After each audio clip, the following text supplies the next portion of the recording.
Bago tayo mag-umpisa sa ating istorya, nais ko munang batiin ang bawat isa sa inyo. Saan mang sulok kayo ng Pilipinas o ng mundo nanonood ngayon, sa Maynila man, Cebu, Davao, Dubai, Hong Kong, Canada o kahit saan pa, i-comment ninyo kung taga saan kayo at anong oras na habang pinapakinggan ninyo ang kwentong ito. Nakakatuwang isipin na sa magkakaibang lugar at oras, pinagdudigtong tayo ng isang istoryang tiyak na tatagos sa puso. Kaya halina na, samahan ninyo ako sa isang kwentong puno ng sakripisyo, pagtitiis, pag-aaruga at isang tadhanang hindi inakala ng bida nating si Lorena. Si Lorena Sarmiento ay 29 na taong gulang, payat, kayumanggi at may mukhang laging pagod, ngunit hindi nawawalan ng bait at kabaitan.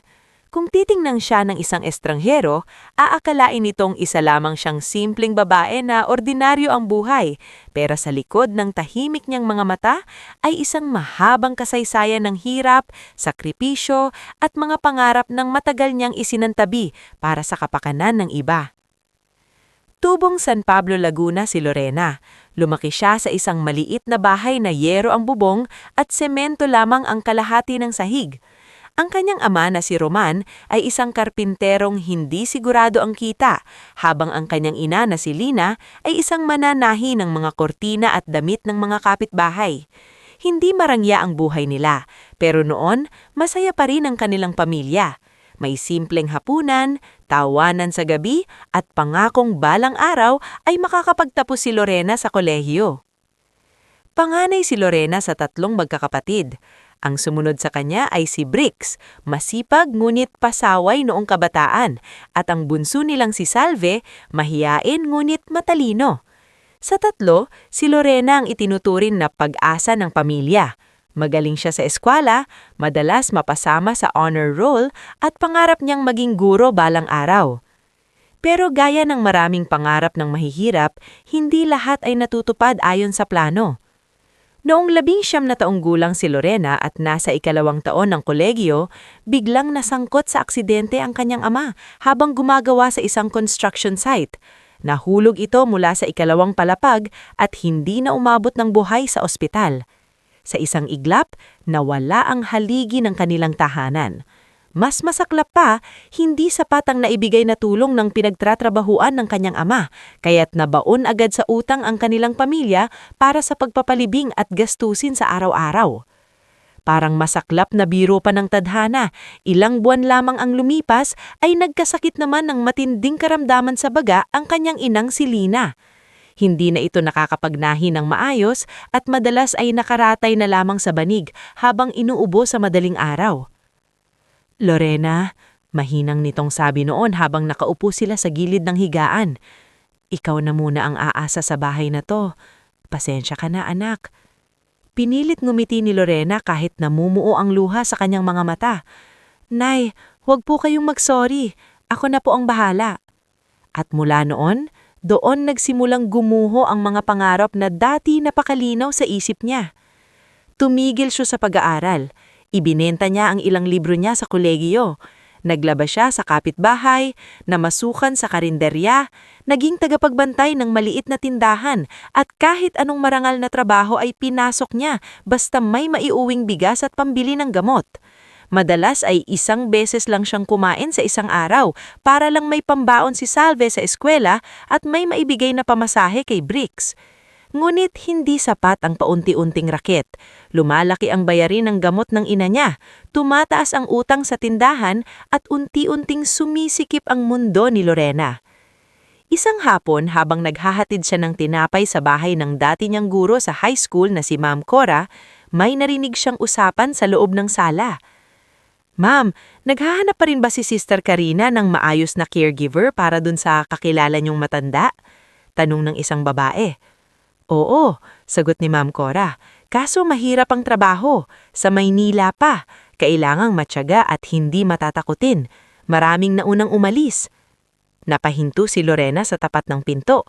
Maya-maya, lumabas si Ma'am Cora at nakita siya. Lorena? Gulat nitong sabi. Ikaw pala. Halika nga rito. Doon niya unang narinig ang pangalan ni Doña Amparo Villacorta. Isang miyuda raw itong nakatira sa isang lumang mansyon sa Quezon City. Mayaman, istrikta at hindi basta nagtitiwala sa tao. Kailangan nito ng kasama sa bahay, hindi lamang katulong, kundi tagapag-asikaso, tagapagbantay ng gamot, at minsan ay taga-alalay dahil mahina na ang tuhod nito. Mataas ang sweldo kumpara sa mga trabahong pwedeng pasukan ni Lorena, may sariling tutulugan at may regular na pahinga. Ngunit mahirap ang trabaho at ayon sa sabi-sabi, mas mahirap pa ang ugali ng matanda. Nang gabing iyon, pinag-isipan niyo ni Lorena habang pinagmamasdan ng ina niyang natutulog at ang dalawang kapatid na naghahati sa iisang electric fan. Bricks, bulong niya, paano kung tumanggap ako ng trabaho sa Maynila? Napaupo si Bricks. Malayo, di sino mag-aasikaso sa atin dito? Kung hindi ako aalis, baka lalo tayong malubog, mas malaki ang sahod doon. Tahimik mamang nagsalita si Salve mula sa isang sulok. Ate, kaya mo ba? Sandaling natahimik si Lorena. Hindi niya alam ang sagot. Hindi niya alam kung kaya niyang mapalayo sa pamilya, maglingkod sa isang estrangherong sinasabing mahirap pakisamahan, at isuko ang natitirang kunting kapanatagan sa buhay. Pero wala na rin naman siyang pagpipilian. Kakayanin ko, sabi niya kahit hindi siya sigurado. Makalipas ang isang linggo, bumiyahe si Lorena papuntang Maynila na may dalang iisang bag, ilang pares ng damit at baon na dasal ng kanyang ina. Pagdating niya sa Villacorta Mansion, agad siyang natigilan. Napakalaki ng bahay. Mataas ang bakal na gate, malawak ang hardin, may lumang fountain sa gitna at ang mismong bahay ay parang galing sa ibang panahon. Malalaking bintana, makakapal na kurtina at mabibigat na pintuang kahoy na parang ang bawat yabag sa loob ay may kasamang lihim. Sinalubong siya ng kusinerang si Aling Celia, isang babaeng nasa 50 anyos na matapang ang boses ngunit may kabutihan sa mga mata. Ikaw ba si Lorena? Tanong nito. Opo. Halika, bilisan mo. Ayaw ng donya ang pinaghihintay siya. Habang naglalakad sila sa mahabang hallway, hindi mapakali si Lorena. Napansin niya ang mga lumang larawan sa dingding, mga pamilyang nakangiti sa mga mamahaling kasuotan, mga batang naka-Amerikana, at isang babaeng may matalim na titig at taas noong nakaupo sa malaking silya. Siya yan, bulong ni Aling Celia, itinuro ang larawan. Si Doña Amparo noong bata-bata pa. Huminga ng malalim si Lorena. Pagpasok nila sa silid, agad niyang nakita si Doña Amparo Villacorta. Nakaupo ang matanda sa isang upholstered chair malapit sa bintana. Maputi ang buhok nito, matangos ang ilong, at kahit may edad ay halatang dati itong napakagandang babae. May tungkod sa tabi at isang manipis na kumot sa kanlangan. Ngunit higit sa lahat, kapansin-pansin ang kanyang mga mata. Matalas, mapanuri, at tila kayang basahin ang pagkatao ng sinumang tumayo sa harap niya. Ikaw ba ang bago? Matigas nitong tanong. Opo, Donya. Mahinang ngunit maayos na sagot ni Lorena. Ako po si Lorena. Anong alam mong gawin?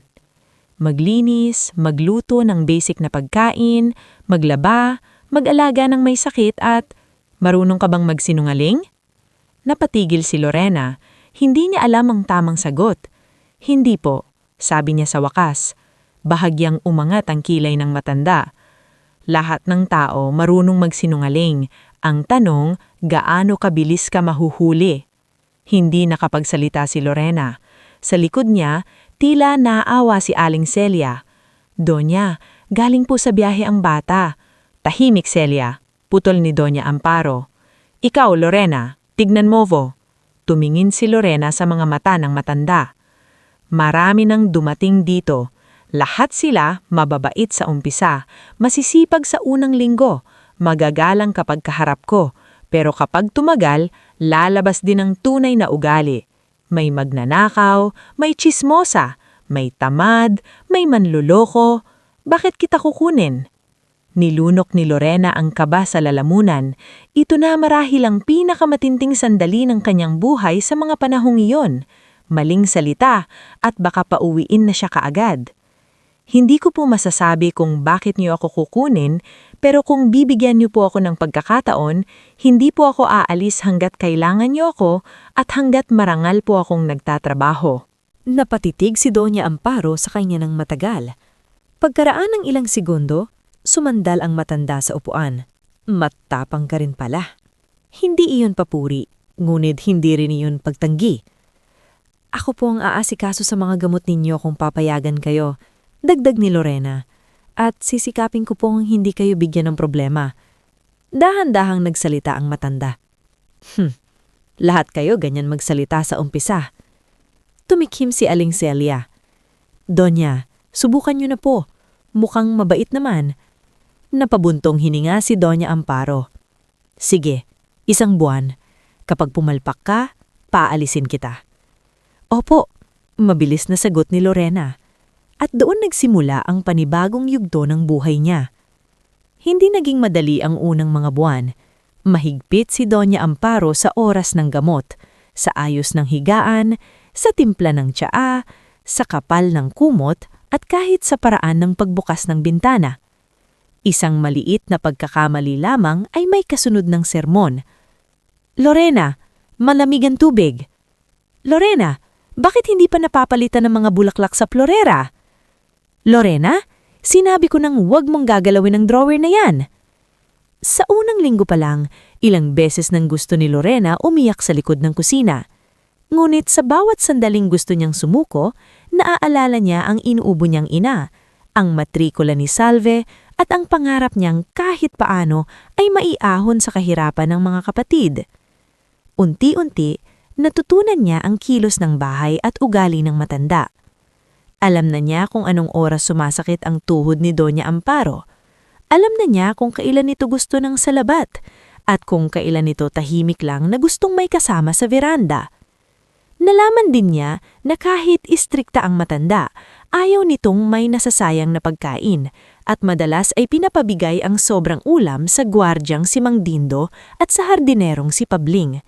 Isang gabi, nadatnan ni Lorena si Doña Amparo na nakatitig lamang sa lumang litrato sa ibabaw ng aparador. Nako, Doña, iinumin niyo pa po ang gamot ninyo. Mahina niyang paalala. Hindi agad sumagot ang matanda. Maya-maya, sinabi nito, Alam mo bang hindi ako sanay na may tao rito sa kwarto na hindi ko kadugo? Tahimik si Lorena habang inaabot ang tubig. Pero masanay akong mag-isa, dagdag ng matanda. Doon unang nakarandam si Lorena na sa ilalim ng pagiging istrikta ni Doña Amparo ay may malalim na lungkot. Doña, marahan niyang sabi, minsan po kahit hindi ka dugo, pwede pa ring magmalasakit. Bahagyang lumingon ang matanda sa kanya. Tignan natin. At mula sa maikling sagutan niyon, may maliit, ngulit mahalagang bitak na nabuo sa matigas na pader sa pagitan nilang dalawa. Isang simula ng ugnayan na hindi pa man nila alam ay babaguhin ang kapalaran nilang pareho. Bago tayo magumpisa sa susunod na bahagi ng ating istorya, gusto ko munang batiin kayong lahat na patuloy na nakikinig at nakikisabay sa bawat emosyon ng kwento. I-comment ninyo kung taga saan kayo at anong oras na sa lugar ninyo habang pinapakinggan ang bahaging ito. Mas masarap magkwentuhan kapag alam nating sama-sama tayong dumadama sa bawat esena saan mang panig ng mundo tayo naroroon. At ngayon, itutuloy na natin ang mas mabigat na yugto ng buhay ni Lorena, ang panahong unti-unti nang lumalapit ang panganib at kasabay nito ang mga lihim na desisyon na magbabago ng kapalaran ng lahat.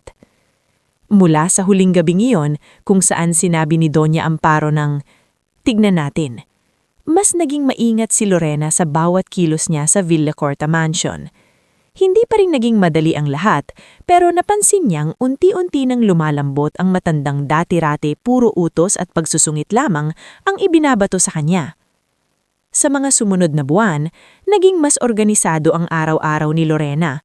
Gigising siya bago mag-alas 5, magtitimpla ng maligamgam na tubig na may kaunting kalamansi para kay Doña Amparo, saka daraan sa kusina para tulungan si Aling Celia sa almusal. Pagkatapos nun ay aakyat siya sa silid ng matanda, Bubuksan ng bahagya ang kortina para tama lang ang sikat ng araw, at saka magsisimula ang unang tungkulin sa maghapon. "Donya, umaga na po," mahina niyang sasabihin. At kahit kunot mo, sasagot ang matanda. "Naririnig ko naman, hindi ako bingi." Ngunit kapansin-pansin na rin kay Lorena ang maliliit na pagbabagong hindi agad mapapansin ng iba. Kapag siya ang naghahain ng lugaw, inuubos iyon ni Doña Amparo. Kapag siya ang nag-aayos ng una nito sa likod, hindi na ito nagrereklamo. At kapag sumasakit ang tuhod ng matanda tuwing gabi, si Lorena na ang kusang inaabot nito ng kamay para alalayan siyang makatayo. Lumipas ang halos 1 taon nang hindi namamalayan. Sa paningin ng iba, kasambahay lamang si Lorena. Pero sa loob ng mansion, unti-unti na siyang naging bahagi ng sistema ng buhay ni Doña Amparo. Isang taong hindi maaaring mawala ng basta-basta. Sa panahon niyon, naging mas malalim din ang pagkakakilala niya sa iba pang taong nakapaligid sa matanda. Nariyan si Mang Isko, ang driver na halos 20 taon ng tapat na naglilingkod sa pamilya, ngunit bihira ng kausapin ng mga amo. Nariyan si Pabling, ang hardinerong mahilig magkwento ng mga halaman na para bang may kanya-kanya ring damdamin ang mga iyon. At nariyan si Aling Celia, na bagamat palaging mataray ang tono ay may pusong handang dumamay sa mga kapwa niya tauhan. Isang tanghali habang naghihiwa ng gulay sa kusina si Lorena, biglang nagsalita si Aling Celia. "Napapansin mo ba, Hiha?" Mahina nitong sabi. "Ano po yun?" "Madalas nang tumawag ang mga anak ng Donya." Napatingin si Lorena. "Masama po ba yon?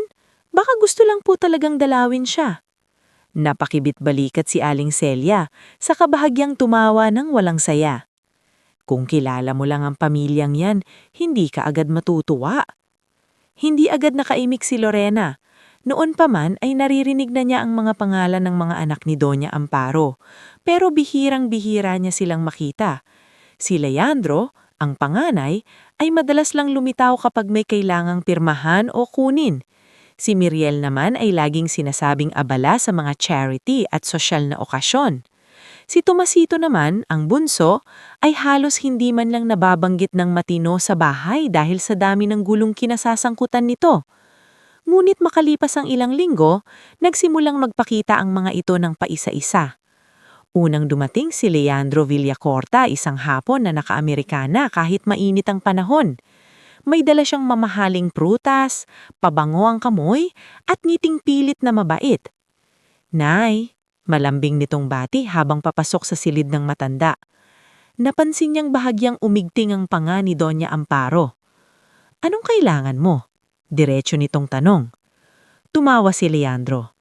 "Nay naman, dinadalaw ka na nga ng anak mo." "Hindi ka dumadalaw dito nang walang dahilan."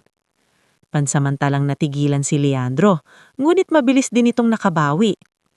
"Concern lang naman ako sa'yo. Saka may gusto lang sana akong pag-usapan tungkol sa apartment building sa Sampaloc. Baka kasi may mga papeles kang hindi naayos." Hindi na nagsalita si Doña Amparo. Sa halip ay lumingon ito kay Lorena. "Ibigay mo nga ang tsaa ko?" Malamig nitong sabi. Naunawaan ni Lorena na gusto nang putulin ng matanda ang usapan. Paglabas nila sa silid, nasalubong pa ni Leandro si Lorena sa hallway. "Ikaw si Lorena, di ba?" Tanong nito habang sinusuri siya mula ulo hanggang paa. "Opo, sir." "Matagal ka na raw dito?" "Opo." Lumapit ng kaunti si Leandro at mahina ang boses na nagsabi, "Kapag may kailangan si Mama, ipaalam mo agad sa amin. Huwag mong sarilinin. Naiintindihan mo?" "Opo, sir." Ngunit sa tono nito, hindi malasakit ang narinig ni Lorena. Babala iyon. Makaraan ng ilang araw dumating naman si Miriel. Maganda, maayos ang bihis, mamahaling ang bag, at may dala pang mga imported na biskwit na hindi naman hilig kainin ni Doña Amparo. "Mama, you really need to take care of yourself," sabi nito habang nakaupo sa tapat ng matanda. "You look tired." Hindi nakatingin si Doña Amparo sa anak. "Mas napapagod ako kapag nandito ka." Kunot noong tumingin si Miriel kay Lorena na nooy nag-aayos ng kumot. "Pwede mo ba kaming bigyan ng privacy?" Mataray nitong sabi. Ngulit bago pa makasagot si Lorena, si Doña Amparo na ang nagsalita. Mananatili siya rito. Napayuko si Miriel, pilit na numumiti. As you wish, Mama. Habang tumatagal ang pag-uusap, hindi rin nagtagal ay lumabas ang tunay na pakay.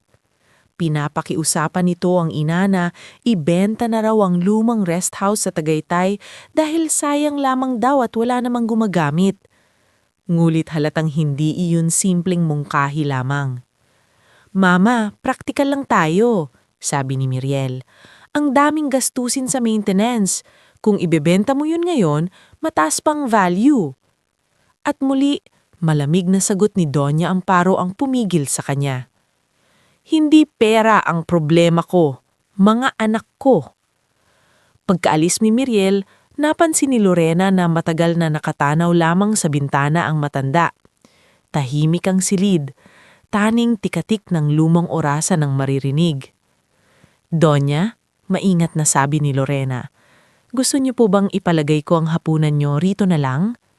Hindi sumagot agad ang matanda. Ilang sandali pa bago ito nagsalita. Kapag tumatanda ka pala, mahina nitong sabi, hindi mo kinakatakutan ng kamatayan. Ang mas kinakatakutan mo ay kung sino ang maiiwan mong may hawak ng mga bagay na pinaghirapan mo. Hindi alam ni Lorena kung ano ang dapat sabihin, kaya pinili niyang manahimik at ayusin lamang ang kumot sa paanan ng matanda. Minsan, pagpapatuloy ni Doña Amparo, mas mabigat pa sa sakit ang pagkadismaya. Noon lamang lubos na naunawaan ni Lorena na sa ilalim ng matigas na tindig ng amo niya ay may sugat ding matagal nang hindi naghihilom. Mas naging madalas ang pagdating ng mga anak matapos ang mga insidenteng iyon, pati ang mga apo ay sumunod. Dumating si Kiara, ang anak ni Miriel, na laging may hawak na cellphone at parang naiinis sa lahat ng bagay sa bahay. Grabe, ma'am, reklamo nito minsan habang nasa sala. Ang lumang-luma talaga dito, parang museum. Tahimik nam si Lorena habang naghahain ng juice. Uy, ikaw, tawag ni Kiara kay Lorena. May wifi password ba dito o sadyang patay na ang internet sa bahay na to?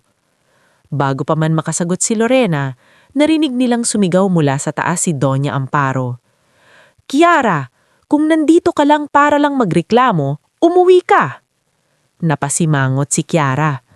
Ang sungit talaga ni Lola. Ngunit hindi iyon ang pinaka nakakabahala kay Lorena. Ang mas nakakatakot ay ang dalas ng pabulong na pag-uusap ni Leandro, Miriel at Tomasito sa study room o sa veranda kapag akala nila'y walang nakakarinig. Isang gabi, habang papunta si Lorena sa kusina para kumuha ng mainit na tubig, narinig niya ang mahihinang boses mula sa bahagyang nakabukas na pinto ng lumang library. Hindi pwedeng wala tayong alam sa plinano ni Mama, sabi ni Leandro. Bakit ba kasi ayaw niyang sabihin ng diretso kung kanino mapupunta ang mga ari-arian? Inis na sagot ni Miriel. At biglang sumingit ang paos at medyo padaskol na boses ni Tomasito. Dapat noon pa nating inayos to. Kung may testamento na yan, kailangan nating malaman. Hindi na nagtagal si Lorena sa pakikinig. Tahimik siyang umalis, dala ang kaba na unti-unting nanunuot sa dibdib niya. Kinabukasan, napansin niya na tila mas mabilis nang mapagod si Doña Amparo. Mas madalas itong hingalin kahit nakaupo lamang. Minsan, namamanhid ang kaliwang kamay nito. May mga araw ding tila nalilito ito sa petsa at oras, bagay na noon ay hindi nangyayari. Donya, baka po kailangan na nating bumalik kay Dr. Celso, sabi ni Lorena habang inaabot ang maintenance medicine nito. Nagpunta na ako roon nung 1 linggo, sabi ng matanda. Sabi niya kailangan ko raw magpahinga, parang bang hindi ko alam yun. Ngulit nakita niya ang bahagyang panginginig sa kamay ng amo habang iniinom nito ang gamot. Mula noon, naging mas mapagbantay siya. Sinisiguro niyang tama ang oras ng gamot, hindi maalat ang pagkain, at hindi napapagod ang matanda sa pakikipag-usap sa mga bisita. Siya rin ang nagkukuskus ng paa nito kapag namamaga, at siya ang nagdadala ng salabat tuwing madaling araw kapag hindi ito makatulog. Isang maulang gabi, biglang nawala ng kuryente sa isang bahagi ng bahay. Habang abala si Mang Isko sa pagche-check ng linya, dinalhan ni Lorena ng kandila si Doña Amparo sa silid niya. Doon niya naabutan ng matanda na nakatitig sa isang lumang kahon sa ibabaw ng kama. "Ano po yan, Doña?" Mahinahon niyang tinanong. Lumapit si Doña Amparo at isinara ang takip ng kahon. "Mga papel." Mahalaga po ba? Lahat ng papel mahalaga kapag may gustong mang-agaw. Napatingin si Lorena sa kanya, ngunit hindi na siya nagtanong pa. Ilang sandali pa, muling nagsalita ang matanda. "Lorena, opo, kapag may nangyari sa akin, huwag kang basta magtitiwala kahit kanino dito sa bahay." Nanlamig ang pakiramdam ni Lorena. "Donya, huwag niyo naman pong sabiling yan. Makinig ka na lang." Tahimik siya. "May mga taong ang akala mo'y anak dahil kadugo mo," patuloy ng matanda. "Pero kapag pera ang usapan, nagiging estranghero." Dahan-dahang umupo si Lorena sa silya sa gilid ng kama. "Bakit po ninyo sinasabi sa akin yan?" Doon unang tumingin si Doña Amparo sa kanya ng may kakaibang bigat. "Dahil ikaw ang narito." Tumahimik ang buong silid maliban sa patak mong ulan sa bubong at bintana. Makalipas ang 2 araw, pinapunta sa mansyon si Attorney Benedicto Iñares. Kilala ito sa bahay bilang matagal ng abogado ng pamilya. Tahimik, maayos manamit, at hindi pa dalos-dalos magsalita. Nagtaka si Lorena dahil bihira itong personal na pumunta sa bahay. Pagdating ng abogado, ipinatawag siya ni Doña Amparo sa silid. "Lorena," sabi ng matanda, "pakisundo si Sister Karina bukas. Sabihin mong ako ang nagpatawag." "Sister Karina po? Yung madre po sa ampunan?" "Oo, wag mong ipagsasabi sa iba." Napakunot ang noon ni Lorena pero tumanggo siya. "Opo." At sa unang pagkakataon, ramdam niyang may lihim na binubuo sa paligid niya. Isang bagay na hindi pa niya maunawaan, ngunit malinaw na may kinalaman sa lumalalang tensyon sa pamilya. Kinabukasan, dumating nga si Sister Karina. Simple ang puting damit, payapang mukha, ngunit matalas ang paningin. Magalang niya itong inihatid sa study room kung saan naghihintay si Doña Amparo at si Attorney Benedicto. Bago isara ang pinto, narinig pa ni Lorena ang mahinang sabi ng matanda. "Habang malinaw pa ang isip ko, gusto kong maisaayos ang lahat." Hindi narinig ni Lorena ang sumunod. Hindi rin siya nagtangkang makinig. Ngunit mula noon, mas lalo niyang naramdaman na may nalalapit na bagyo sa loob ng mansyon. At tama nga ang kinokotob niya. Dahil sa mga sumunod na linggo, tila sabay-sabay na bumigat ang lahat. Mas dumalas ang pagdalaw ng mga anak, mas nagiging mapilit ang mga tanong nila tungkol sa mga papeles, mas mabilis mapagod si Doña Amparo, at sa bawat araw na lumilipas, mas malinaw sa puso ni Lorena na ang bahay na minsang tahimik, malamig at puno lamang ng mga lumang alaala ay unti-unti nang nagiging pugad ng pag-aagawan. Ngunit hindi pa niya alam na ang pinakamatinding yugto ay hindi pa nagsisimula.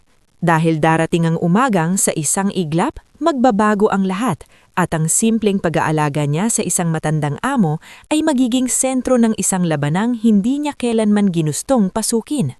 Bago tayo magumpisa sa susunod na bahagi ng ating istorya, gusto ko munang ipadama ang pasasalamat sa bawat isa na nakikinig at sumusubaybay. I-comment ninyo kung taga saan kayo at anong oras na sa lugar ninyo habang pinapakinggan ang bahaging ito. Nakakatuwang isipin na sa magkakaibang probinsya, siyudad at maging sa iba't ibang bansa, sabay-sabay nating dinadala ang bigat at emosyon ng kwentong ito. At sa bahaging ito, dito natin masasaksihan ang isa sa pinakamabigat na daghok sa buhay ni Lorena, ang yugto ng pagkawala, pagpapahiya, at isang revelasyon na magpapayanig sa pamilya na akala nila'y sila lamang ang may karapatan sa lahat. Nagtapos ang nakaraang bahagi sa mabigat na pakiramdam sa loob ng Villacorta Mansion.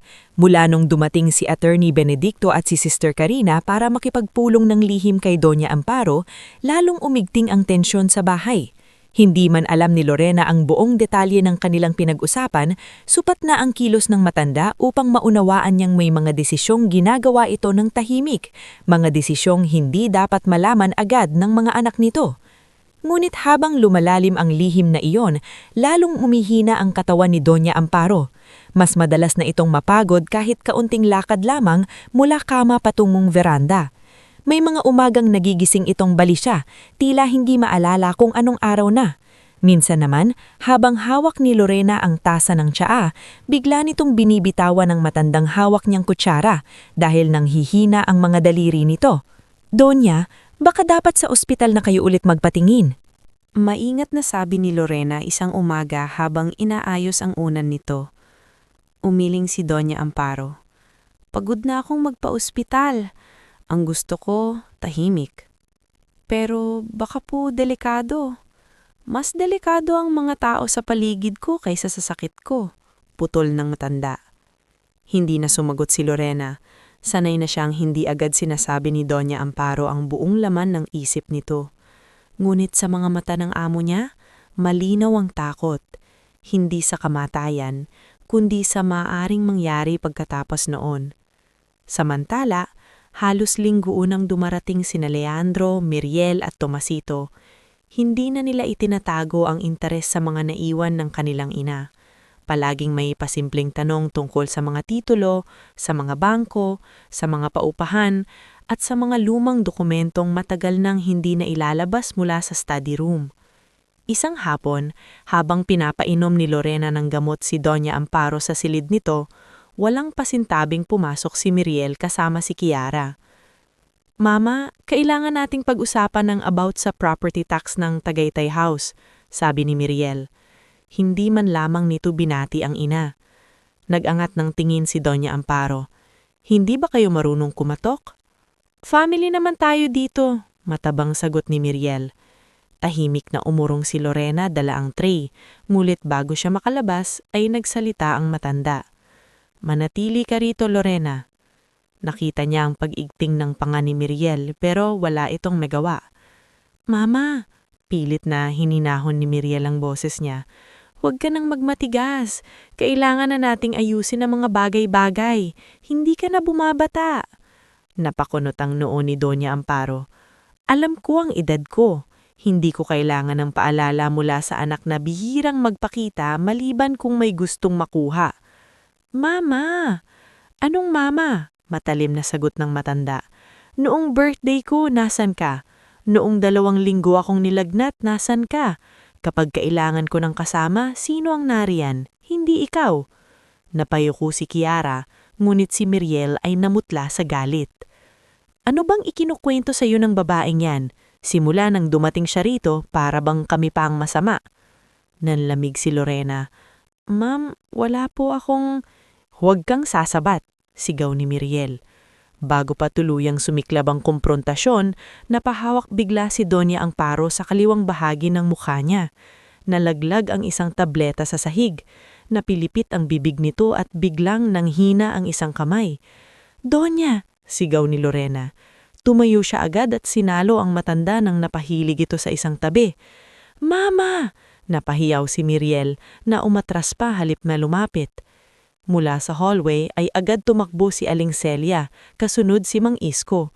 "Stroke!" sigaw ni Lorena habang nanginginig ang boses. "Tawag kayo ng ambulansya! Bilis!" Sa gitna ng kaguluhan, si Lorena ang naunang kumilos. Siya ang naglagay ng tuwalya sa ilalim ng ulo ng matanda, siya ang tumawag kay Dr. Celso, at siya rin ang nagpaalala na huwag piliting painumin o galawing ng mali ang pasyente. Habang si Miriel ay nanginginig at si Kiara ay umiiyak sa gilid, si Lorena ang nanatiling alerto kahit halos mawalan na rin siya ng lakas sa takot. Pagdating ng ambulansya, tumulong si Mang Isko sa pagbubuhat kay Doña Amparo.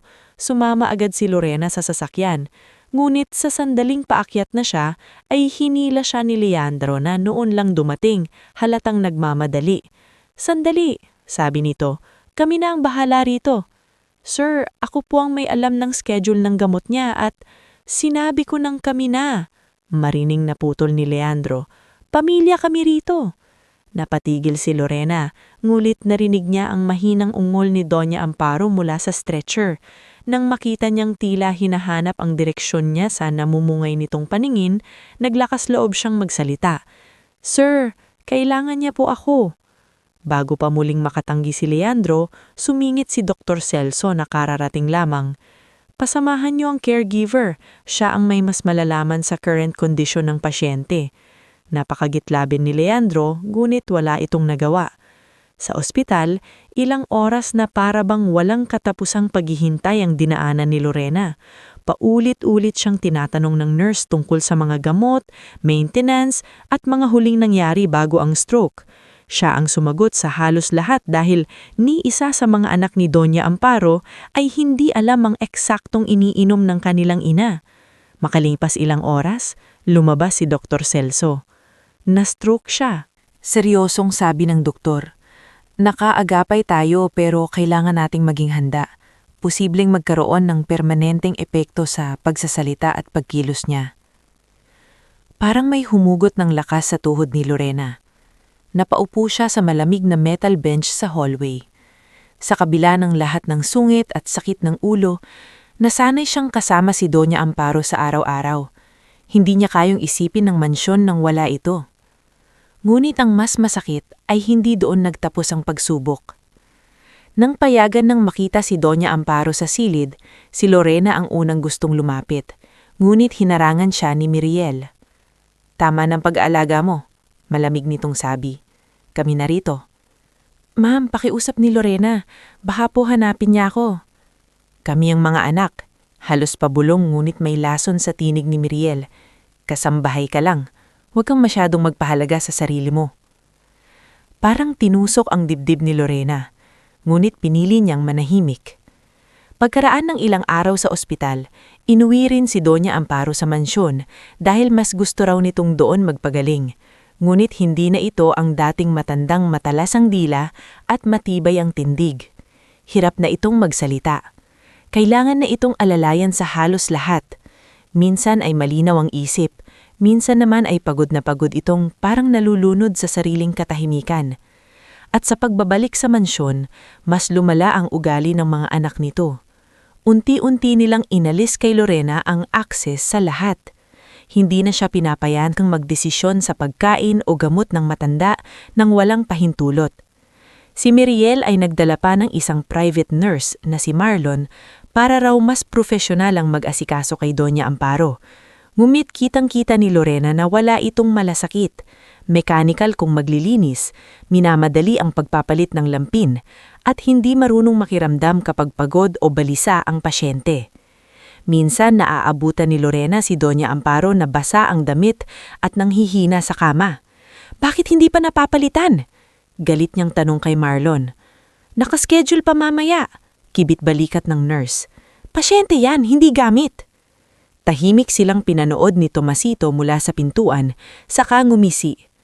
Aba, matapang na talaga ang kasambahay. Lalong naging mapait ang bawat araw para kay Lorena. Inilipat siya ni Leandro sa maliit na service quarters sa likod ng garahe.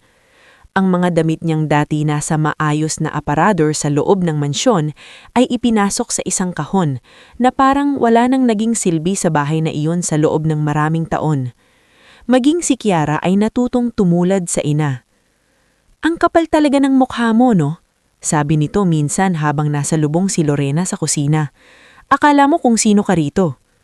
Hindi sumagot si Lorena. Sa halip, tinuloy lang niya ang paghuhugas ng tasa. Ngunit sa loob-loob niya, unti-unti nang napupuno ng sugat ang pusong dati marunong magtiis ng tahimik. Sa kabila ng lahat, may mga sandali pa ring nakakapasok siya sa silid ni Doña Amparo kapag wala ang iba. At tuwing nangyayari iyon, tila may kaunting liwanag pang bumabalik sa mukha ng matanda. Isang gabi, nadatnan niya itong gising, nakatitig sa kisame. "Donya," mahina niyang sabi. "Ako po si Lorena." Dahan-dahang lumingon ang matanda. Nangingilid ang luha sa isang mata nito. Pilit nitong itinaas ang kanang kamay at bahagyang hinawakan ang kamay ni Lorena. Hirap na hirap nitong bigkas. "Opo, Donya, narito lang po ako." Pinisil ng mahina ng matanda ang kamay niya. Sa maikling sandaling iyon, naunawaan ni Lorena na kahit anong gawin ng mga anak nito, hindi nagbago ang ugnayan na nabuo sa pagitan nila. Ngulit hindi lahat ng pagkapit ay sapat para pigilan ng oras. Ilang linggo pang lumipas, lalong nanghina ang matanda. Dumalang ang pagkain nito. Madalas ay tulog lamang. At isang madaling araw, habang halos tulog pa ang buong kabahayan, narinig ni Lorena ang mahina, ngunit kakaibang tunog mula sa monitor na nakakabit sa tabi ng kama ng matanda. Agad siyang tumakbo. "Donya!" Nanginginig niyang tawag. Hinawakan niya ang kamay niya. Malamig na. "Donya, gising po! Donya!" Ngunit wala nang tugon. Sa mga huling segundo ng buhay ni Doña Amparo, walang anak na nasa tabi nito. Wala sina Leandro, Miriel o Tomasito. Si Lorena lang, ang babaeng hindi kadugo, ngunit siyang nagbantay, nagtiis at umalay sa mga huling taon ng matanda. Siya ang unang napaiyak. Siya rin ang unang sumigaw para tawagin ang iba. Naging magulo ang sumunod na mga araw. Dumating ang mga kamag-anak, mga bulaklak, mga pari, at mga taong noon lang muling nagpakita dahil may namatay sa pamilya. Sa gitna ng burol, abalang-abala ang mga anak ni Doña Amparo sa pagtanggap ng bisita at pakikipag-usap sa abogado. Ngunit walang ni isa man sa kanila ang nagpasalamat kay Lorena. Pagkatapos ng libing, inakala ni Lorena na kahit paano ay bibigyan siya ng kaunting panahon para makapagluksa. Ngunit mali siya. Sa mismong sala ng mansyon, sa harap ni na Aling Celia, Mang Isko, Pabling at ilang kamag-anak, malamig na nagsalita si Miriel. "Lorena, maari ka nang umalis." Parang hindi agad pumasok sa isip niya ang narinig niya. "Ma'am, wala ka ng trabaho rito, wala na si Mama." Napatitig siya rito. "Pero, ma'am, gusto ko lang pong ayusin ang mga gamit ko at..." "Ngayon din," sabat ni Leandro, "at ibabalik mo lahat ng susi." Halos mawalan ng boses si Lorena. "Sir, 6 na taon po akong nandito. Kahit man lang po sana..." "Ano?" Singit ni Tomasito na halatang bahagya ng nakainom. "May hinihintay ka bang mana? Huwag kang magpatawa. Kasambahay ka lang dito." Parang umikot ang paligid kay Lorena. Naroon sina Aling Celia at Mang Isko, parehong halatang gustong magsalita ngunit hindi makasingit. Si Pabling na may napapailing na lang sa isang sulok. Tahimik na tumulo ang luha ni Lorena, ngunit pinilit niyang huwag magmukhang kaawa-awa sa harap ng mga taong iyon. "Inalagaan ko po ang mama ninyo," nanginginig niyang sabi. "Hindi po dahil may hinihintay ako." "Ay nako, tigilan mo kami sa drama," sarkastikong sabi ni Miriel. "Kunwari ka pang santa." Hindi na siya nakipagtalo pa. Tahimik niyang tinupol ang kakaunti niyang damit, ang lumang cellphone, ilang litrato ng pamilya niya, at ang rosaryong minsang ipinahawakan sa kanya ni Doña Amparo noong nilagnat ito. Lahat ng iyon ay kasya sa isang lumang maleta. Paglabas niya ng gate ng Villacorta Mansion, tila may malaking bahagi ng buhay niya ang biglang nabunot. Hindi lamang trabaho ang nawala sa kanya, kundi ang bahay na ilang taon niyang tinuring na ikalawang tahanan at ang taong tinuring na niyang halos pamilya. Pag-uwi niya sa inuupahang bahay nila sa Pasig, agad siyang sinalubong nina Brix at Salve. "Ate," gulat ni Salve, "bakit ang aga mo? Bakit dala mo lahat yan?" Hindi na nakapagsalita si Lorena. Umupo siya sa lumang silya at saka tuluyang humalughog. Doon niya ibinuhos ang lahat. Ang stroke, ang pagpanaw ni Doña Amparo, ang pagpapalayas sa kanya, at ang mga salitang, "kasambahay ka lang," na tila paulit-ulit nahihiwa sa dibdib niya. Higpit niyang ikinayap ni Salve. Si Brix naman ay pabalang na napamura sa galit. "Kung nandun lang ako, ate, baka nasagot ko yung mga yan." Ngunit hindi pa tapos ang dagok. Sa pagbalik niya sa maliit nilang bahay, doon din niya mas lubos na nakita ang bigat ng realidad. May naiwang utang sa renta, may lumang pagkakautang pa sa butika mula sa mga gamot ng yumayamang ana nila, at ang kaunting ipon niya ay hindi rin magtatagal. Sa unang parakasayon, matapos ang maraming taon ng pagtitiis, naramdaman ni Lorena na para siyang muling bumalik sa umpisa. Pagod, walang kasiguraduhan, at hindi alam kung saan muling huhugot ng lakas. Ngunit eksaktong 9 na araw matapos mailibing si Doña Amparo, may dumating na sulat. Pormal, maikli at pirmado ni Attorney Benedicto Iñares. Iniimbitahan ang lahat ng pangunahing tagapagmana at mga taong binanggit sa huling habilin ni Doña Amparo Villacorta para sa opisyal na pagbasa nito, kasama ang pangalan ni Lorena Sarmiento. Kinabukasan, nagtipon-tipon sila sa opisina ng abogado. Naroon sina Leandro, Miriel, Tomasito, Kiara, ilang kamag-anak at si Lorena na tahimik lamang sa gilid, suot ang pinakasimple ngunit malinis niyang bestida. Ramdam na ramdam niya ang mga matang manunuri at mapanghamak na nakatutok sa kanya. Inayos ni Attorney Benedicto ang salamin niya saka nagsimulang magbasa. Isa-isang binanggit ang mga bahagi ng ari-arian, ang mga nakatalagang pondo at ang mga responsibilidad. Habang nagpapatuloy ang pagbabasa, tahimik ngunit balisa ang magkakapatid, hanggang sa dumating ang bahaging tuluyang nagpayanig sa buong silid. At para sa pangunahing bahay na kinalalagyan ng aking huling mga taon, kasama ang karapatan ng mamahala sa ilang paupahan, gayon din sa trust fund para sa mga gawaing kawanggawaan na matagal ko nang sinimulan. Basa ni Attorney Benedicto. Aking itinatalaga si Lorena Sarmiento, ang taong hindi ko man kadugo, ay higit pang nagpakita ng tunay na malasakit, tiyaga at dangal kaysa sa marami sa sarili kong pamilya. Parang tumigil ang oras. Ano? Malakas na sigaw ni Miriel. Tumayo si Tomasito. Imposible yan. Namutla si Leandro. Attorney Benedicto, may mali siguro. Ngunit kalmado ang abogado. Walang mali. Ang testamento ay legal, pirmado, notaryado, at may mga wastong saksi. Hindi makagalaw si Lorena. Hindi niya alam kung maiiyak ba siya, matatakot, o mahihilo. At sa gitna ng katahimikan, pagkatapos ng pagsabog ng galit ng mga anak ni Doña Amparo, doon niya unang naramdaman na ang pagpapalaya sa kanya ay hindi pala katapusan ng kwento. Simula pa lamang iyon ng mas malaking laban.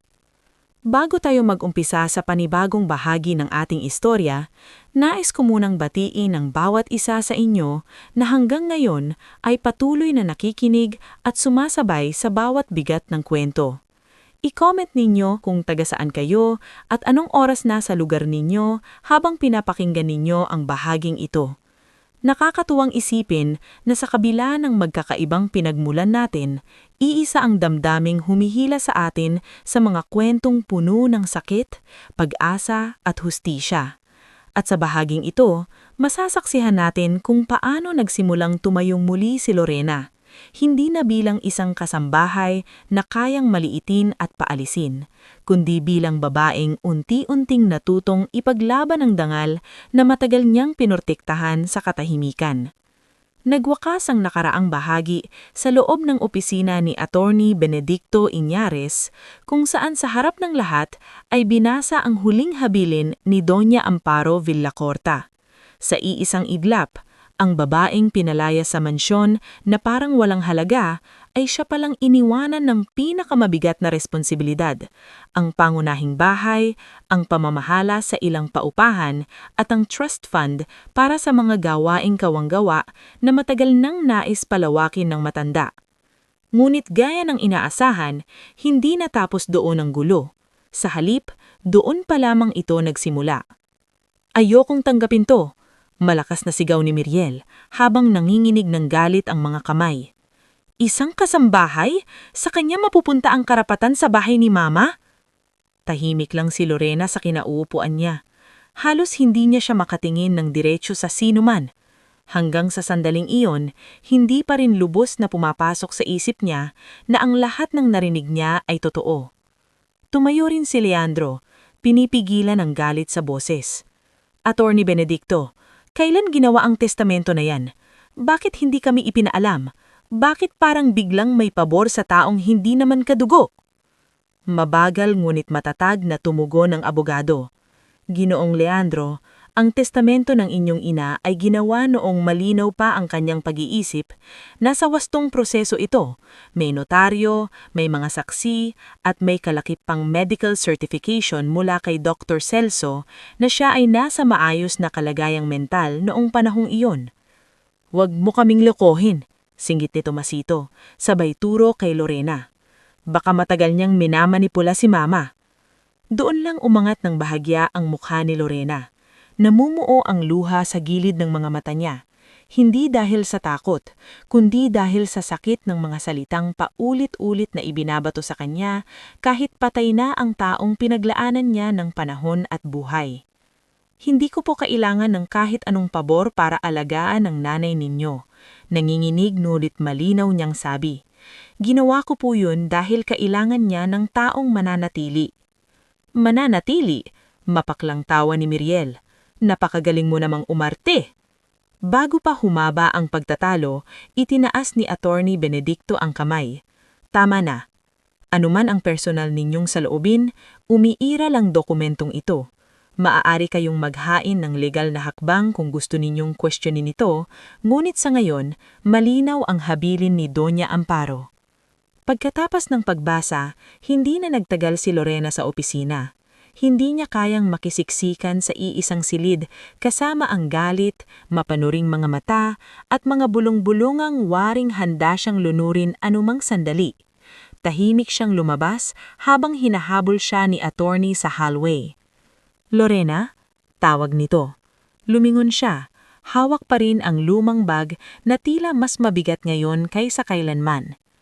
"Hindi mo kailangan magdesisyon agad," sabi ng abogado. "Malamang ay hindi ito matatanggap ng basta-basta ng mga anak ni Doña Amparo. Kailangan mong maging handa." Hindi ko po ginusto to, attorney. Mahina niyang sagot. Alam ko, bahagyang lumambot ang boses nito. Pero ikaw ang pinili niya. At batay sa lahat ng nakita ko sa mga nagdaang taon, hindi aksidente ang pagpiling yun. Pag-uwi ni Lorena sa maliit nilang inuupahang bahay sa Pasig, sinulubong siya agad ni Briggs at Salve. Pareho pa ring bakas sa mukha ng dalawa ang pag-alala mula sa mga nagdaang araw, ngunit sa pagkakataong iyon ay may kakaibang halo ng pagkalito at pag-asam. "Ate?" tanong ni Salve. "Kamusta? Bakit ang tagal mo?"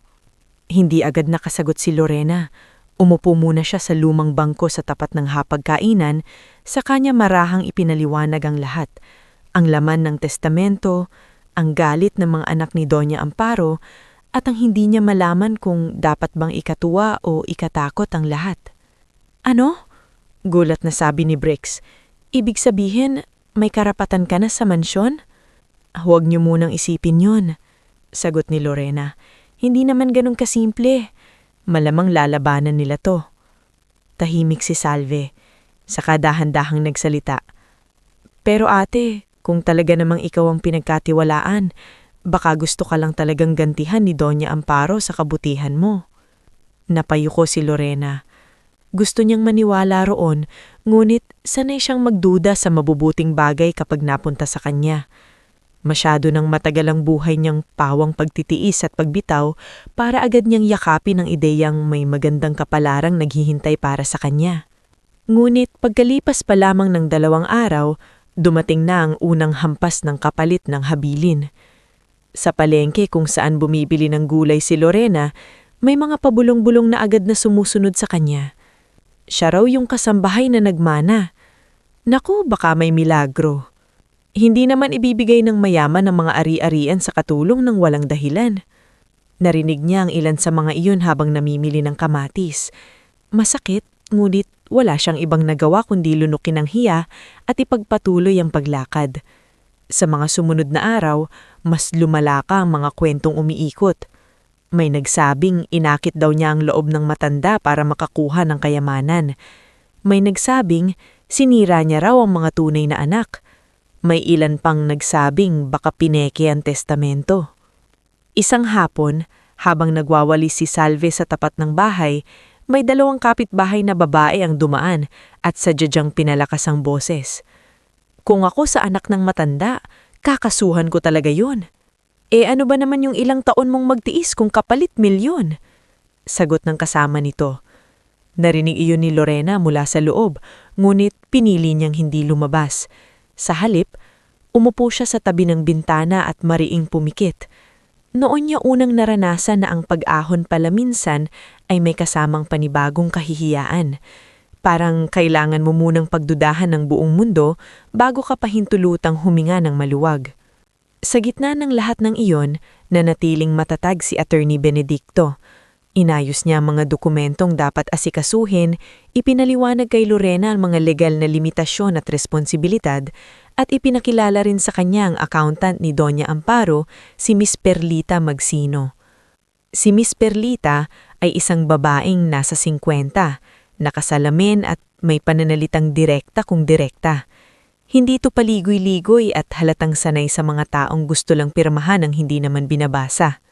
"Makinig ka, Lorena," sabi nito sa unang pagkikita nila sa maliit na conference room ng opisina.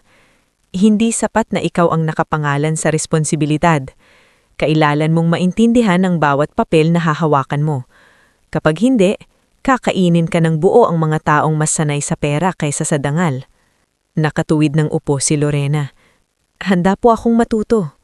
Tinitigan siya ni Miss Perlita ng ilang segundo, saka bahagyang tumanggo. "Mabuti, dahil hindi madali ang iiwan sa'yo." Doon nagsimula ang panibagong anyo ng pakikipagsaka ni Lorena. Hindi na tungkol sa paglilinis ng kwarto, pagpapakulo ng teel, o pag-aalalay sa kama, kundi sa pagbabasa ng kontrata, pag-unawa sa titulo, pagkuha ng listahan ng mga umuupa, at pag-alam sa tunay na lagay ng mga ari-ariang iniwan ni Doña Amparo.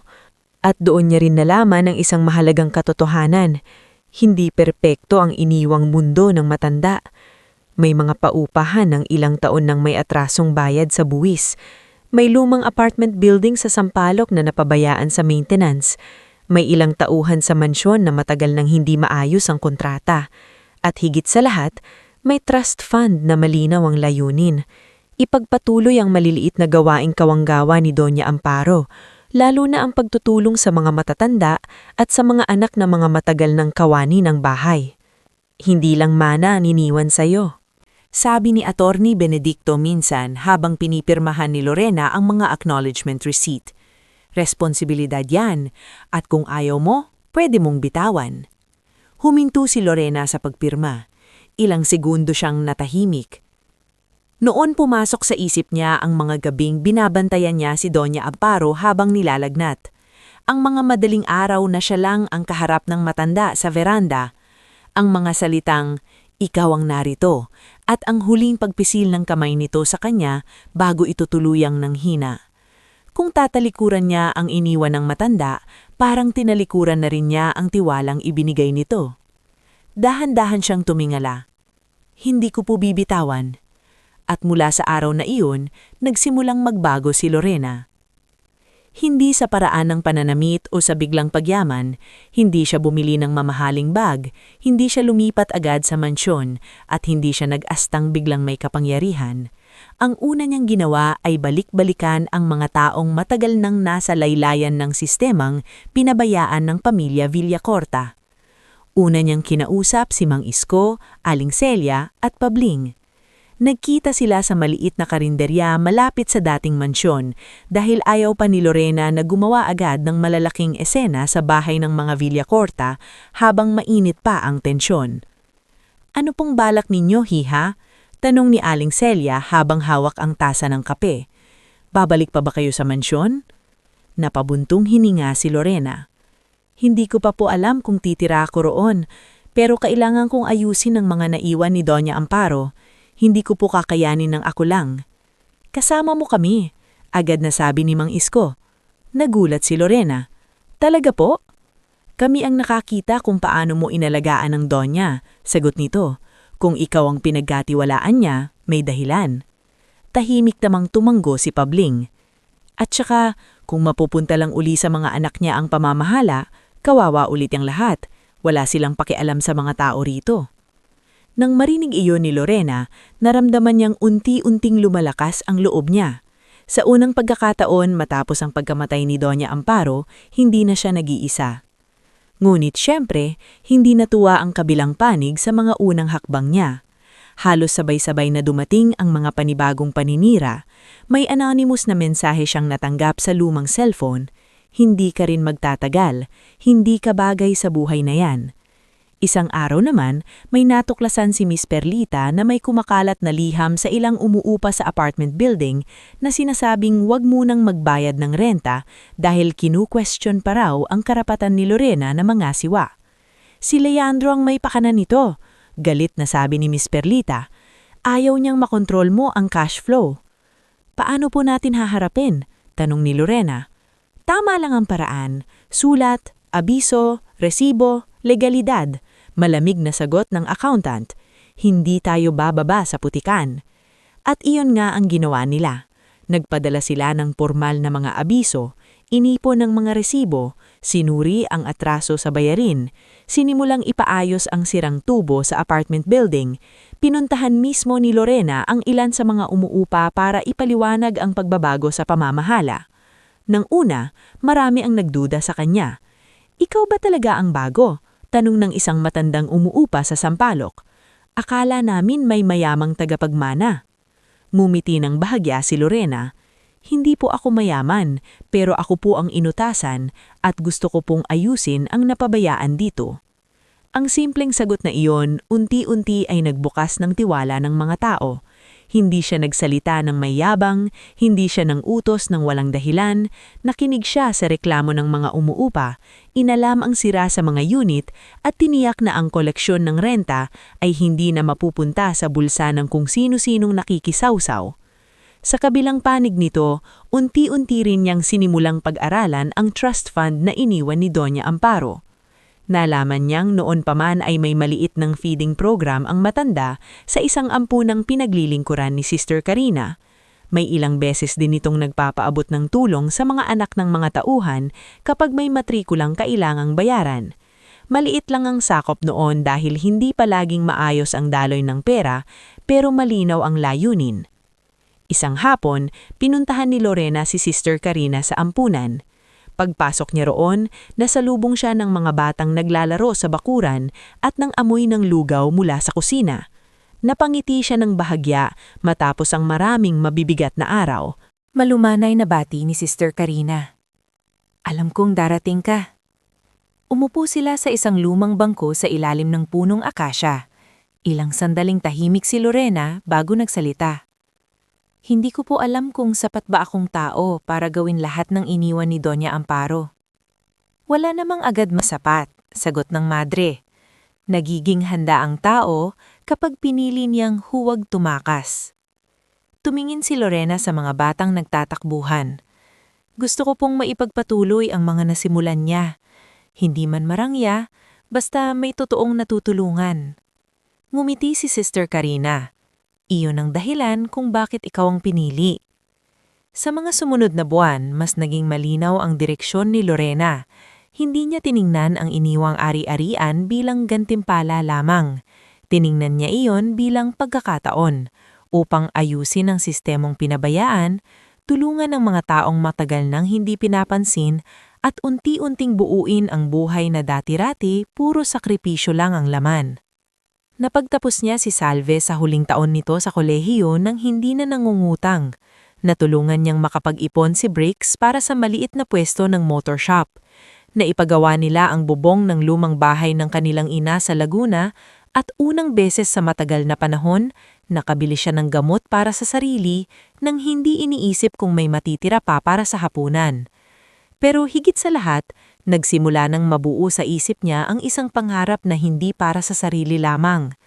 Isang wing ng dating Villacorta Mansion, iyong bahagi na matagal nang nakasarado at puno lang ng lumang muebles, ang naisip niyang ipaayos balang araw para maging isang maliit na lugar para sa mga inabandon ng matatanda at mga pasyenteng walang maaasahang mag-aalaga sa kanila. Noong una, wala pa iyong pangalan. Isa pa lamang iyong binhi ng hangarin sa loob ng isang pusong minsang paulit-ulit na sinabihan na kasambahay lang siya. Ngunit habang unti-unti niyang pinagbubuklod ang mga piraso ng nasirang buhay na iniwan sa kanya ng mga pangyayari, hindi niya alam na sa kabilang panig, mas tumitindi rin ang galit at desperasyon ni Leandro, Miriel at Tomasito. Dahil habang si Lorena ay nag-aaral mamahala ng may dangal, sila na may naghahanda ng mas mabigat na paraan para pabagsakin si Lorena. At ang susunod na pag-atake nila ay hindi na basta paninira lamang, kundi isang planong kayang burahin ang lahat ng unti-unti niyang itinatayong bagong buhay. Bago tayo mag-umpisa sa huling bahagi ng ating istorya, gusto ko munang pasalamatan ng bawat isa sa inyo na hanggang dulo ay napisama sa paglalakbay ni Lorena. I-comment ninyo kung taga saan kayo at anong oras na sa lugar ninyo habang pinapakinggan ninyo ang katapusan ng kwentong ito. Nakakatuwang isipin na sa magkakaibang oras at lugar, sabay-sabay nating tutunghayan ang wakas ng isang istorya na nagsimula sa pagtitiis, nasubok ng paghamak, at ngayon ay haharap sa pinakahuling laban para sa dangal, katotohanan, at kapayapaan. Nagtapos ang nakaraang bahagi sa unti-unting pagbangon ni Lorena mula sa pagkawasak na iniwan ng pagkamatay ni Doña Amparo at ng malulupit na pagtrato ng mga anak nito. Habang siya ay dahan-dahang natututong mamahala sa mga ari-arian at responsibilidad na ipinagkatiwala sa kanya, tahimik ding lumalaki ang galit at desperasyon ni Leandro, Miriel at Tomasito. Dahil habang si Lorena ay nag-aaral mamahala ng may dangal, sila na may naghahanda ng mas mabigat na paraan para pabagsakin si Lorena. At ang susunod na pag-atake nila ay hindi na basta paninira lamang, kundi isang planong kayang burahin ang lahat ng unti-unti niyang itinatayong bagong buhay. Sa lumang conference room sa apartment building sa Sampaloc, kasama si Miss Perlita upang ayusin ang listahan ng mga overdue repairs, biglang dumating si Attorney Benedicto na bakas sa mukha ang bigat ng dalang balita. May problema tayo, diretso nitong sabi habang inilalapag ang brown envelope sa mesa. Napatingin si Lorena. Ano pong nangyari? May inilabas na kopya ng isang affidavit. May lumutang na testigo, si Marlon Tabihe. Nanlamig ang mga kamay ni Lorena. Yung nurse po na dinala noon ni Miriel? Tumanggo si Attorney Benedicto. Oo, nagsumit siya ng salaysay na anumang nakita raw niyang inipluwensyahan mo Doña Amparo noong mahina na ito. Inipapahiwatig ng affidavit na wala raw sa tamang isip ang matanda nung pinirmahan ng huling habilin. Halos mawalan ng boses si Lorena. Hindi po totoo yan. Alam ko, sagot ng abogado. Pero sapat iyan para magkaroon sila ng panibagong dahilan para questionin ang testamento sa korte. Tahimik si Miss Perlita, ngunit halatang kumukulo ang dugo nito. Binayaran siya. Madiing sabi niya. Walang dudang binayaran siya. Umupo si Lorena at mariing hinawakan ang gilid ng mesa. Sa loob ng mga nagdaang buwan, tiniis niya ang chismis. Ang pagtingin ng iba na parabang magnanakaw siya ng kapalaran ng iba. At ang mabibigat na responsibilidad na hindi naman niya hiningi. Ngunit iba ang pakiramdam ngayon. Iba kapag mismong katotohanan ng buhay at pagkatao mo ang sinusubukang burahin. Attorney, mahina niyang sabi. Paano po kung maniwala sila? Tumingin si Attorney Benedicto sa kanya ng diretsyo. Hindi tayo lalaban gamit ang takot. Lalaban tayo gamit ang ebidensya. At doon nagsimula ang pinakamatinting yugto ng laban ni Lorena. Sa mga sumunod na linggo, naging abala ang lahat sa pangangalap ng mga dokumento, testigo, at anumang maaaring magpatunay na malinaw ang isip ni Doña Amparo nang gawin ito ang huling habilin. Muling kinausap ni Attorney Benedicto si Dr. Celso Vergara upang makuha ang kabuuang medical record at certification ng kondisyon ni Doña Amparo noong araw na isinagawa ang testamento. Kinausap din si Sister Karina na isa sa mga naroroon sa tahimik na pagpupulong noon sa study room. Samantala, si Lorena ay hindi lamang basta naghihintay. Sa kabila ng kaba, tinuloy pa rin niya ang mga gawaing sinimulan niya para sa mga ari-arian at sa maliit na pangarap na mabuo ang isang maayos na lugar para sa mga matatandang inabandona ng pamilya. Ngunit sa bawat araw, may takot na unti-unting sumisiksik sa dibdib niya. Takot na baka isang pirma lang, isang kasinungalingan lang, at isang bayarang testigo lang ang maging dahilan para mawala ang lahat ng ipinaglaban niya at ni Doña Amparo. Isang gabi, habang tahimik siyang nakaupo sa lumang beranda ng mansyon na noon ay unti-unti nang inaayos para sa planong home care center, lumapit si Salve na may dalang 2 tasa ng mainit na gatas. Ate, mahina nitong sabi, hindi ka ba matutulog? Tinanggap ni Lorena ang tasa. Hindi pa. Ang dami kong iniisip. Umupo si Salve sa tabi niya. Takot ka ba? Ngumiti si Lorena ng mapait. Oo, hindi ko ikakailang takot ako. Minsan naiisip ko, mas madali siguro kung umalis na lang ako noon at hindi na binalikan ng lahat. Pero kung umalis ka, sagot si Salve, sino ang magtatanggol sa kabutihang ginawa ni Doña Amparo? Saka, sino ang magpapatuloy ng mga plano mo para sa mga matatanda? Napayuko si Lorena. Sa dami ng gulo, minsan ay nakakalimutan niyang hindi na lamang para sa sarili niya ang laban na ito. Hindi na rin lamang ito para sa pangalan niya. Para na rin ito sa tiwalang ibinigay sa kanya ng isang matandang babae na unang tumingin sa kanya, hindi bilang utusan, kundi bilang taong pwedeng pagkatiwalaan. Hindi na ako pwedeng umatras, mahina niyang sabi. At iyon nga ang ginawa niya. Hindi siya umatras. Dumating ang unang pagdinig. Nasa iisang silid muli sina Leandro, Miriel, Tomasito, Attorney Benedicto, Lorena, at ilang testigong may kinalaman sa kaso. Katulad ng inaasahan, maayos ang bihis ni Leandro at Miriel at mukha silang pilit kalmado. Ngunit sa likod ng kanilang pag-upo ng tuwid, halatang-halata ang pagkainip at pananabik na mapabagsak si Lorena. Tinawag si Marlon Tabihe upang tumistigo. Magalang ang simula nito, ngunit mabilis ding lumitaw ang kanyang salaysay. Nakita ko pong madalas na si Lorena ang nagdedesisyon para kay Doña Amparo. May mga pagkakataon pong tila hindi na malinaw ang isip ng matanda, ngunit siya pa rin ang dinadala sa mga pagpirma. Mabilis na sumagot si Attorney Benedicto sa cross-examination. Ginoong Marlon, kalmado niyang sabi, gaano ka po katagal nagtrabaho sa bahay ni Doña Amparo? Mga 3 linggo po. At sa 3 linggong iyon, kayo po ba ang regular na tagapag-alaga ni Doña Amparo ng 6 na taon? Hindi po. Kayo po ba ang naroroon nang isinagawa ang huling habilin? Hindi po. May personal ba kayong nakita na pinilit o tinakot ni Lorena si Doña Amparo para pumirma? Natigilan si Marlon. Wala naman pong ganoon pero... Salamat, putol ni Attorney Benedicto. Iyon lamang po. Hindi man tuluyang bumagsak ang salaysay ni Marlon sa araw na iyon, nakita ng hukuman na wala itong direktang batayan sa mismong araw ng pagpirma ng testamento. Ngulit hindi pa rin sapat iyon para lubusang matapos ang banta. Pagkatapos ng pagdinig, lumapit si Miriel kay Lorena sa hallway. Matamis ang ngiti, ngunit malamig ang mga mata. Hindi ka rin mananalo sa dulo. Mahina nitong sabi. Kahit ano pang gawin mo, hindi ka magiging tunay na Villacorta. Tumingin si Lorena ng diretsyo sa kanya. Sa unang pagkakataon, hindi na siya umiwas. Hindi ko po gustong maging Villacorta, sagot niya. Gusto ko lang panindigan ng tiwalang ibinigay sa akin ng nanay ninyo. Nawala nang masagot si Miriel. Sa unang beses matapos ang napakaraming taon, naramdaman ni Lorena na kaya na niyang tumingin nang hindi nanginginig sa mga taong dating kayang-kaya siyang yurakan. Ngunit ang tunay na pagbaliktad ng sitwasyon ay dumating nang isang gabi ay biglang dumating si Mang Isko sa mansion, hingal at halatang nagmamadali. Lorena, attorney! Tawag nito nang sabay silang maabutan ni Miss Perlita sa sala. Ano po yun? Gulat na tanong ni Lorena. May inilabas si Mang Isko ng lumang flash drive at isang envelope. Nakita ko to sa lumang drawer sa study room ng Donya, sabi nito. Noon ko pa napansin na parang may itinagong kahon si Miss Perlita roon, pero hindi ko pinakialaman. Kanina habang naglilinis ako, nahulog sa likod ng estante. Mabilis na tinignan ni Miss Perlita ang envelope at napasinghap. Ito yung backup copies ng security files. Agad nilang pinabuksan ang laman ng flash drive sa laptop.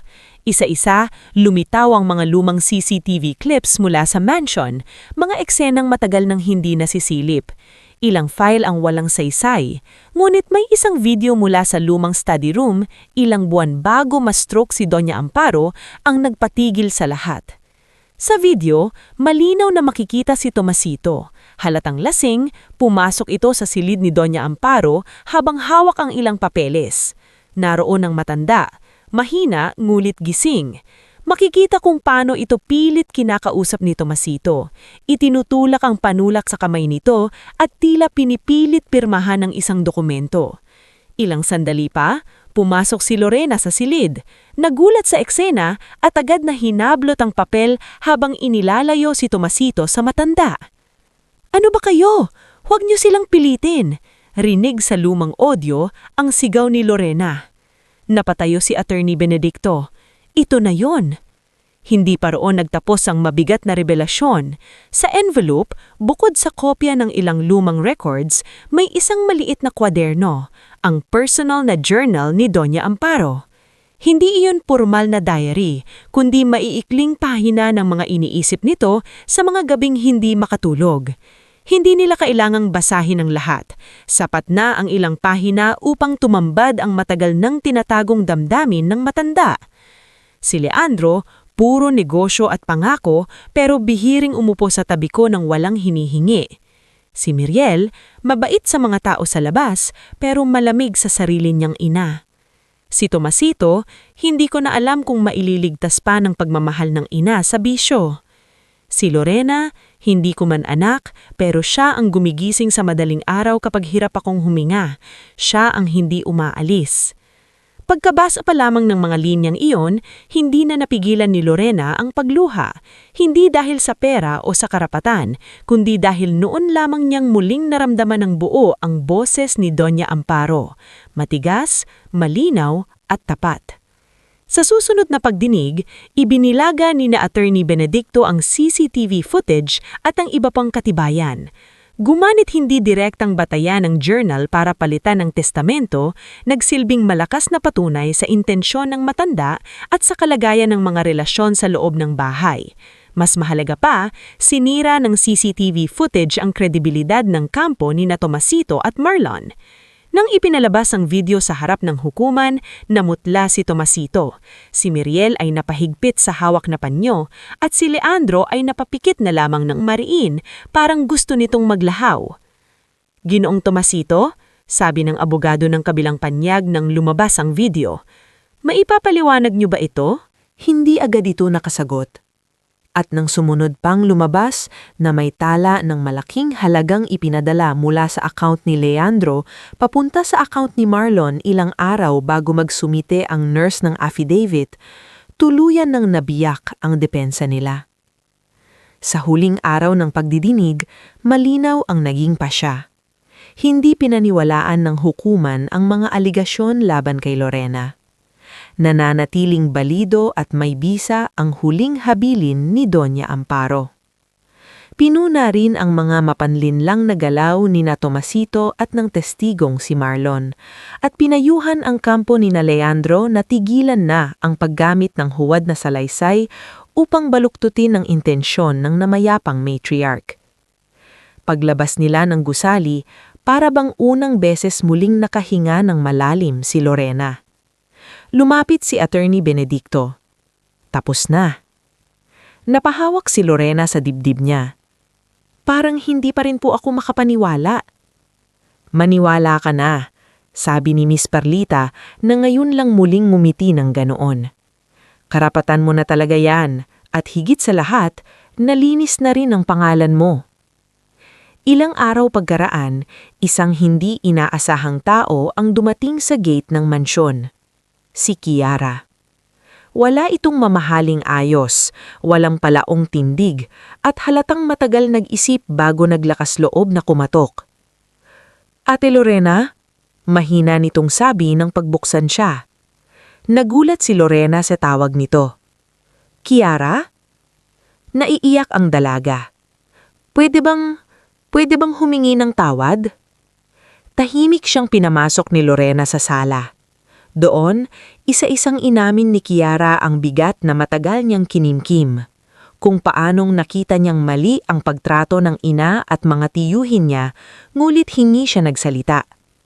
Kung paanong unti-unti niyang naunawaan, lalo na nang lumabas ang journal ng lola niya, na hindi si Lorena ang sumingit sa pamilya nila. Sila mismo ang kusang lumayo sa sariling ina at lola. "Akala ko dati normal lang na gano'n ang mga matatanda sa kasambahay," umiiyak nitong sabi.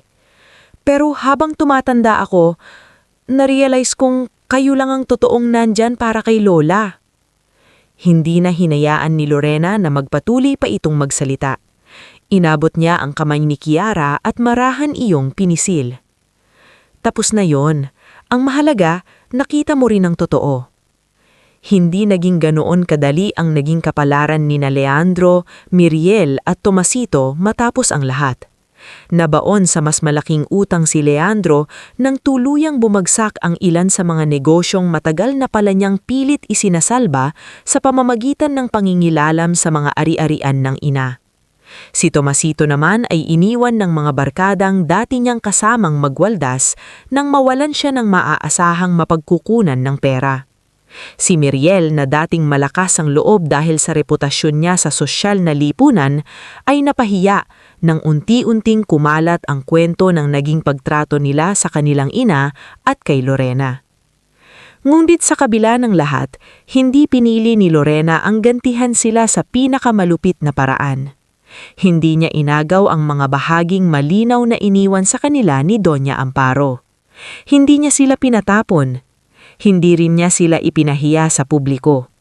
Sa halip, malinaw lang niyang sinabi sa tulong ni Attorney Benedicto na bawat isa ay tatanggap ng nakalaan sa kanila ayon sa habilin, ngilit wala ng puwang para makialam sila sa mga bagay na malinaw na ipinagkatiwala sa kanya. At doon nagsimulang tuluyang mamukadkad ang bagong buhay na matagal nang binubuo ni Lorena. Sa loob ng susunod na 3 taon, ganap nang naayos ang isang pakpak ng dating Villacorta Mansion at binigyan niya iyon ng pangalang Amparo Home Care Center. Hindi ito marangyang institusyon, mulit malinis, maiwalas at may dignidad. May maayos na higaan, may maliit na therapy room, may garden sa likod, at may mga taong hindi lamang nagtatrabaho kundi tunay na nagmamalasakit sa kanila. Si Aling Celia ang namahala sa kusina. Si Mang Isko naman ang naging overall operations aide at taga-asikaso ng sundo.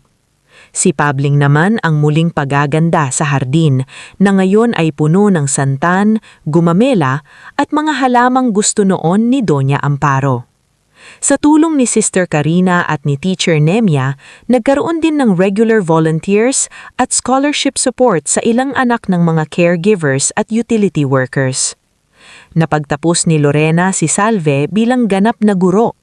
Si Brix naman ay tuluyang nakapagpundar ng sariling maliit ngunit maayos na motor shop. Hindi man sila naging alta sa paningin ng lipunan, dumating sa kanila ang bagay na matagal ipinagkait ng buhay, kapanatagan. Isang hapon, makalipas ang 3 taon, nakatayo si Lorena sa hardin ng Amparo Home Care Center. Sa di kalayuan ay may ilang matatandang naglalaro ng sungka, may 2 lolong nagkukwentuhan sa ilalim ng puno, at may isang lola pang pinapakinggan si Salve habang binabasahan ng maikling tula. Mahina ang hangin, mainit ngulit mapayapa ang sikat ng araw, at sa unang pagkakataon sa napakatagal na panahon, tahimik ang buong paligid nang walang bantang galit, paninira o pangaagaw. Lumapit si Attorney Benedicto na may dalang ilang bagong papeles para sa expansion permit ng center. Masaya sana si Doña Amparo kung nakikita niya to, sabi nito. Ngumiti si Lorena at tumingin sa lumang rosaryong hawak niya, ang parehong rosaryong minsang ipinahawak sa kanya ng matanda noong hindi ito makatulog sa lagnat. Sa tingin ko po, mahina niyang sagot. Nakikita niya. Sa likod ng ngiti niyang iyon ay naroon pa rin ang alaala ng lahat ng tiniis niya, ang pagkamatay ng ama, ang pagsuko sa sariling pangarap, ang pag-aalaga sa taong hindi naman niya kadugo, ang pangiinsulto, pagpapalayas, paninira at pagdududa ng mga tao. Ngunit ang lahat ng sugat na iyon ay hindi na sugat na dumudugo. Naging marka na lamang sila ng lakas, ng pagkatao at ng isang babaeng piniling manatiling marangal kahit paulit-ulit siyang itinulak pababa. Sa huling sandali ng araw na iyon, napatingin si Lorena sa papalubog na araw sa likod ng hardin at mahina niyang nasabi, "Donya, hindi ninyo ako iniwan sa wala. Ang sakit na pinagdaanan ko, naging daan para mas marami pang magkaroon ng tahanan at pag-aaruga. At doon tuluyang nagtapos ang laban ni Lorena. Hindi sa sigaw, hindi sa paghihinggitan, kundi sa tahimik at buo niyang tagumpay. Mula sa pagiging kasambahay lang sa paningin ng mapanghamak na mga tao, siya ngayon ay naging haligi ng isang tahanang nagbibigay ng dignidad sa mga iniwan, pag-asa sa mga nangangailangan, at patunay na ang tunay na karapatan ay hindi laging nasusukat sa dugo, kundi sa malasakit, katapatan, at pusong hindi umaalis kahit kaya na nitong sumuko.